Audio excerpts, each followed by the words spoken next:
Hi everybody, Kim Hart here, discussing gender and sexual orientation for our discussion this week. And I elected to study the court case Ewing versus Goldstein, which was decided by the California Court of Appeal in 2004. It addresses the duty of the psychotherapist to protect third parties from threats made by their patients.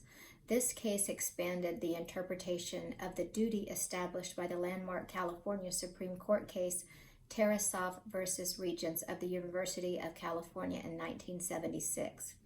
In the Tarasoff case, the court held that mental health professionals have a duty to protect individuals who are being threatened with bodily harm by a patient. This duty was initially interpreted to mean that if a patient directly communicates a serious threat of physical violence against an identifiable victim, the therapist has an obligation to take reasonable steps to protect the intended victim, which could include notifying the police or the intended victim. Ewing versus Goldstein involved a situation where a patient's father informed the patient's psychotherapist that his son had expressed threats against his girlfriend. Based on this information, the girlfriend, who later became the plaintiff, was attacked by the patient.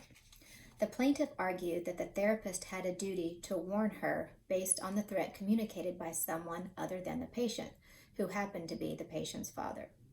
The court in Ewing versus Goldstein held that the duty to protect third parties under Tarasoff extends to threats of violence communicated to the therapist by someone other than the client, as long as the communication is made in a context that is intended to further the client's treatment.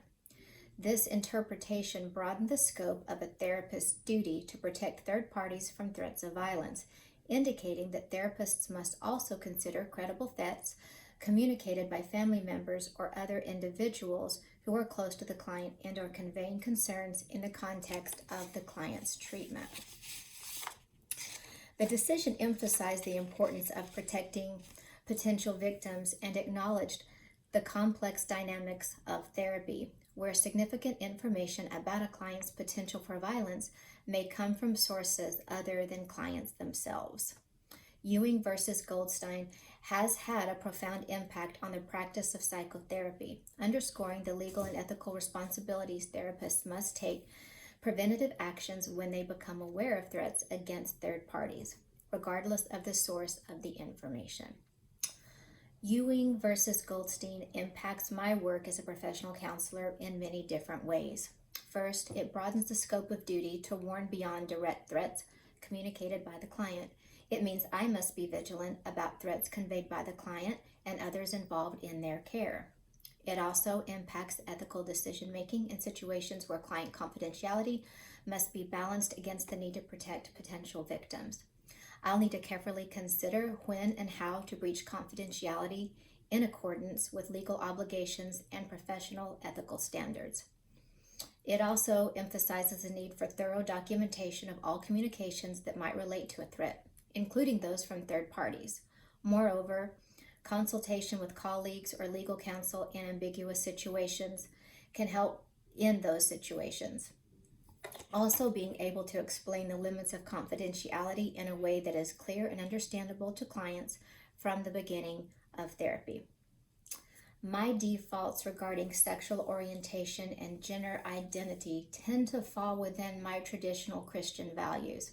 However, I was raised in a family who was non-judgmental about anyone regarding sexual identity. My brother is gay, and it doesn't change my feelings toward him in any regard. I love him unconditionally as Jesus loves me, and that relationship has helped me to see things from other perspectives different from my own, seeing my brother in a different context than what I perceive to be something I'm personally comfortable with. In working with clients within the LGBTQ community, especially concerning sexual orientation and gender identity, it requires a sensitive, ethical approach that represents both my values and my client's well-being. According to our textbook by Hayes and Erford, 2018, increased counselor awareness of one's own assumptions, values, and biases regarding gender identity and expression can foster multicultural competence.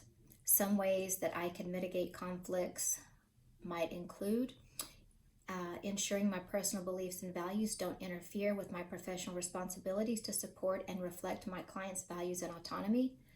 Continue engaging in education focused on LGBTQ plus issues in counseling to respect both my clients' identities and my values.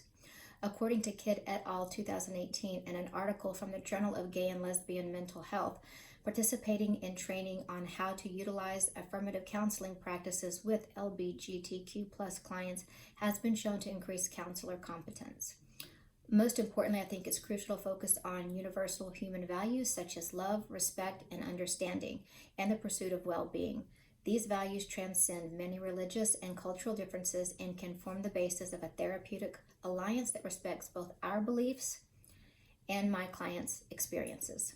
Finally, by adopting a client-centered approach that prioritizes the client's perspective, goals, and values, I can foster an environment where clients feel respected, heard, and empowered to explore their identities and challenges in a non-judgmental space.